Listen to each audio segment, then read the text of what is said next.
Hello வணக்கம், இது உங்கள் சிவி ஜோன். சொல்லலாம் எப்படி இருக்கீங்க? இப்போ பார்த்தீங்கன்னா நம்ம அந்த அன்அஃபிஷியல் ஓட்டிங்ஸ் கொடுப்போம் இல்லையா, அதில் வந்து நம்ம நேற்றே வந்துட்டு நைட்டு கரெக்டாக 2 மணி நம்ம தூங்கும்போது அந்த ஓட்டிங்ஸ் எடுத்து காலையில் போட்டிருந்தோம்.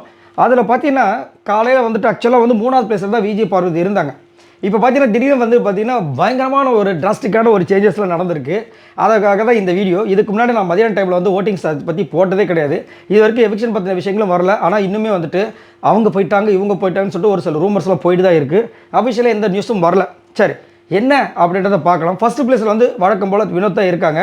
எந்த வித மாற்றமும் இல்லை. அவருக்கான ஓட்டு பார்த்தீங்கன்னா வேறு மாதிரி தாறுமாறு வந்துட்டுருக்கு. 2,71,000 மேலே போயிட்டுருக்காரு.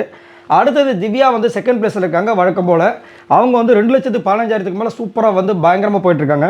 3வதாக பார்த்தீங்கன்னா நம்மளுடைய சபரி வந்திருக்காரு.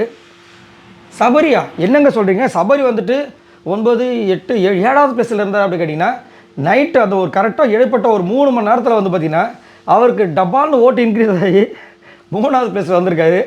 4வதுல பார்த்தீங்கன்னா சாண்ட்ரா, அவங்களும் பார்த்தீங்கன்னா 4வது பிளேஸ் வந்துட்டாங்க. அதுக்கப்புறம் 5வது பிளேஸ் பார்த்தா விஜய் பார்வதி 3வது பிளேஸ்லேருந்து 5வது பிளேஸ்க்கு வந்திருக்காங்க. ஆனால் அவங்களோட ஓட்டு வந்துட்டு வழக்கம் போல் என்ன வரணுமோ அதுதான் வந்திருக்கு. அதுக்கப்புறம் வந்து கம்பூர்தி அதுக்கு அடுத்தது 6வது பிளேஸில் இருக்காங்க.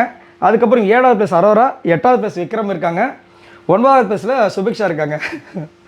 எப்படி அது 3 மணி நேரத்தில் வந்து ஷிஃப்ட் ஆகி டாப் கியரில் 30,000 40,000 ஓட்டை வந்து யார் போட்டு விட்டது? இந்த அன்அஃபிஷியல் இருக்குது பார்த்தீங்களா, வர வந்துட்டு அதாவது முதல் வந்து உண்மைத்தன்மையாக இருக்கும். இதில் விஷயங்கள் அப்படியே வந்துட்டு யார் லாஸ்ட்டில் இருக்காங்களோ அவங்க எவிட் ஆகிற விஷயங்கள் கிட்டத்தட்ட பார்த்தீங்கன்னா ஃபஸ்ட்டு சீசன்லேருந்து போன சீசன் வரைக்கும் கரெக்டாக நடந்துகிட்டு இருந்தது.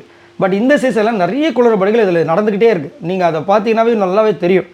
அது எப்படியா நடுவுக்குள்ளே வந்துட்டு இவ்வளோ தூரம் வந்து ஓட்டு வரணும்னு ஒன்றுமே புரியல. எது எப்படியோ இந்த மாதிரி வந்துட்டு அவங்க வந்து காமிச்சிருக்காங்க. பாரு வந்துட்டு 5வது பிளேஸு, கம்பூர்தி 6வது பிளேஸு, 7வது பிளேஸ் அரோரா, 8வது பிளேஸ் விக்ரம், சுபிக்ஷா 9வது பிளேஸ். சரி, இதை பற்றி உங்களோட கருத்துக்களை சொல்லுங்கள். ஸோ ஒருவேளை இதுதான் வந்துட்டு ஃபினாலே வந்து இருக்க போதா? இப்போ வினோத், திவ்யா, சபரி, சாண்ட்ரா, விஜய் பார்வதி 5வதுல இருக்காங்க. ஓஹோ அப்படின்ற மாதிரி இருக்குது. சரி, இதை பற்றி மறக்காமல் கீழே கமெண்ட்ஸ் பண்ணுங்கள். பாய் நண்பர்களே.